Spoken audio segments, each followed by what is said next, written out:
I was watching the new cabinet come together, and Elon Musk was there. He's trying to justify him sending out this email to all the government employees. I guess he forgot to send the one to Trump, but and it said, "Well, what did you do this week? Give us some bullet points of what you did this week." And he's going to try to explain his reasoning in this. So let's go ahead and watch this, and we'll discuss. Yes. Well, to be clear, I think that email perhaps was misinterpreted as a performance review, but actually it was a pulse check review. Do you have a pulse? Do you have a pulse and two neurons? So if you have a pulse and two neurons, you can reply to an email. This is, I think not a high bar, is what I'm saying.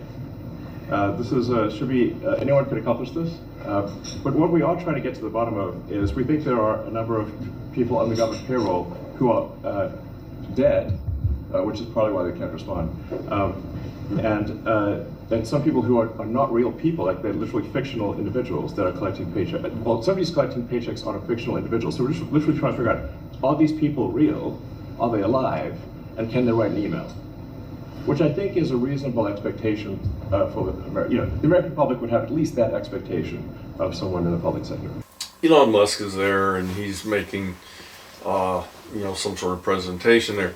Well, and what this was about was he sent out a bunch of emails to a whole bunch of federal workers and said, "Tell us what you did this last week." Okay, he kind of jokingly comes up with this thing. He says, "Well, it really isn't to find out what you did.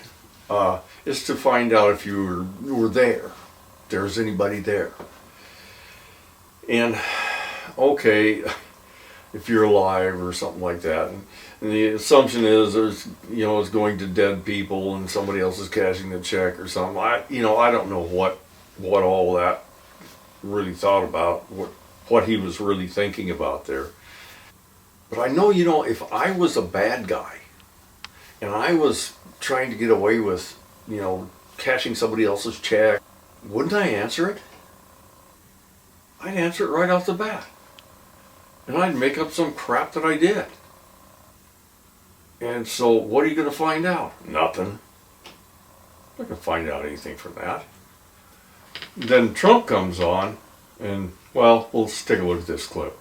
We want to make sure that the people are working, so letters were sent out, and I think everyone at this table is very much behind it. And if they aren't, I'd want them to speak up, but they're very much behind it. Letters were sent out to people just to find out if the people exist.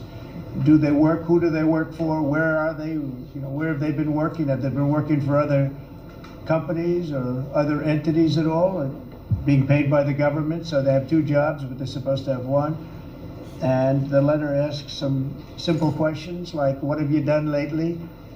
And if they can answer that, because I can tell you everything I've done for the last long period of time, a lot more than a week. And in many cases, we haven't gotten responses. Usually that means that maybe that person doesn't exist, or that person doesn't want to say they're working for another company while being paid by the United States government. So there's a lot of interesting things. It's very unique, but we have a very unique situation because we have a lot of people that were scamming our country. We have a lot of dishonest people. We have a lot of people that took advantage of a lot of different situations, and we're not going to let that happen. And he's saying, well, maybe these people are dead, or they've got another job, and they're getting a government paycheck and they're working someplace else. And I think that all kind of comes into this thing where a lot of people during COVID went to work from home, and he's thinking all these people just went home and didn't do anything. They don't work at all. That's the only thing I can come up with in this, because it's just kind of really weird. Maybe they're just wanting to get these people to quit. If you harass them enough, they'll just quit. And I guess they think that's going to work. And there's a lot of things government does that are pretty essential to how we live. You know, this is not, you know, the Wild West or anything.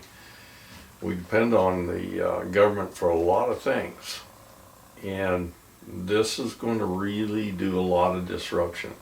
There's got to be some kind of plan behind this. It's probably in Project 2025, and I haven't read the whole thing, so I can't really say, but that's what it appears to be to me.